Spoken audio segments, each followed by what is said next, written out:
Welcome. Today we're going to be discussing the technique obstructing the storm, its execution, some of the things that could go wrong with its execution, and some things you should know about its execution. So let's talk about the initial strike. This is off of an overhead club attack directly to the head. Okay, we have other techniques that do this. The interesting part about this is where and how you go about doing this initial block. So if he starts coming at me and I wait too long, he's already got a lot of power into his strike, and I have to worry about that. If that is the case, and I don't catch him where it is, we have another technique for that called capturing the storm that we'll get into another time. Okay, so what this is basically calming the storm. So as you come across, you want to catch him before he gets to the apex. This is the horizontal version of it. Obstructing of storm is the vertical version of it, where I want to catch him at or before his apex. Typically right at the apex. If you catch it afterwards, that's where we do capturing the storm, so keep that in mind. So one of the things that you want to do here is you want to do this block. So if you notice where I'm stepping, this is an important thing. If I step here, I'm in a problem situation because I'm straddling the paddle. If I step here, I'm in a problem situation because he can take advantage of me and I really don't have a good block. I'm offline from my block. So what I want to do, ideally, if you can get it, is to step right on his toes.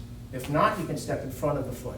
Either way, you want to typically be directly on this line of attack. Outside a little bit would be okay, but again, you have to keep that in mind. So as he steps, this would be okay as long as I keep my knee checking his knee and I don't step past his heel, okay?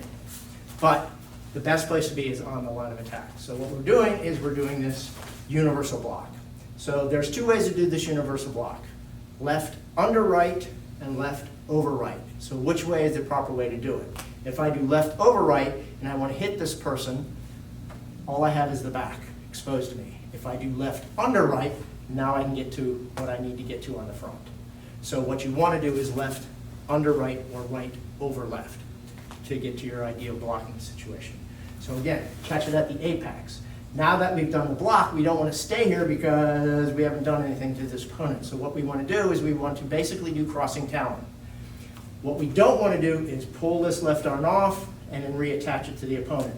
What we want to do is keep contact, and we just want to roll using our elbow and forearm as our pivot point around to the outside so that we can get to the outside of this guy's arm and get right under that pressure point, which will then make him bend.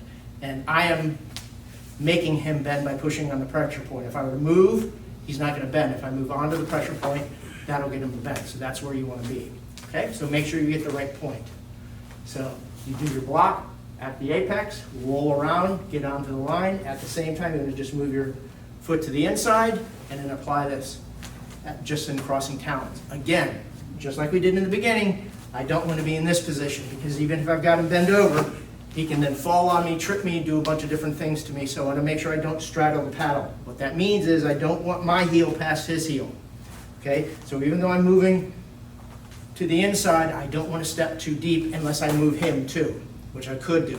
So to do that, I would just go 1, 2, right? Again, I'm pushing him so that I'm not straddling the paddle. This is similar to what you can do in crossing talons, okay? So otherwise, if you're not going to do that, make sure you don't step too far. In other words, your heel does not pass his heel. That is called straddling the paddle. Okay, so we go, we're going to block, foot to foot, go to the inside, get him to bend over, then we're just going to do a knee and cross out and cover. And you go, well, that's pretty lame. Yes, it is. We have other techniques from this position, many other techniques from this position. There's a lot of things that you can do from this position. So what Mr. Parker did was kind of keep this technique of blank slate, just do a knee and get out of there, okay? And then you can add whatever it is that you want to add to it. One thing that you may want to do if you do this knee is just break as you step out and cross out and cover. If you want to add that, that's perfectly fine, that's okay. But keep in mind the ideal phase is just the knee because it's left blank purposely for you to fill in, okay? So let's review this really quick one more time. Catch him at or before the apex. You want to step on the foot or at least stay on the line, okay? If we're going to go on the outside, check the knee.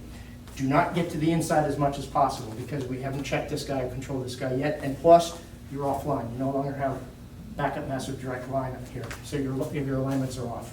So we do the catch, we do the double factor, make sure it's left under right so that we can get to the body. That's how you can do your quick check. Can I get to him on the front of his body? Then I want to roll without losing contact with his arm, get him in the crossing talons position, make sure we get it at the right spot on the arm. We want to do a knee, step back, cross out and cover. You can add anything else you want in there if you wish, but this is a blank, very simple technique because of where it is in the system and leaving you options for your own exploration. Okay, slightly faster so that you can see it. 1, 2, 3, cross out and cover. Okay. I hope this video helps you. Thank you very much.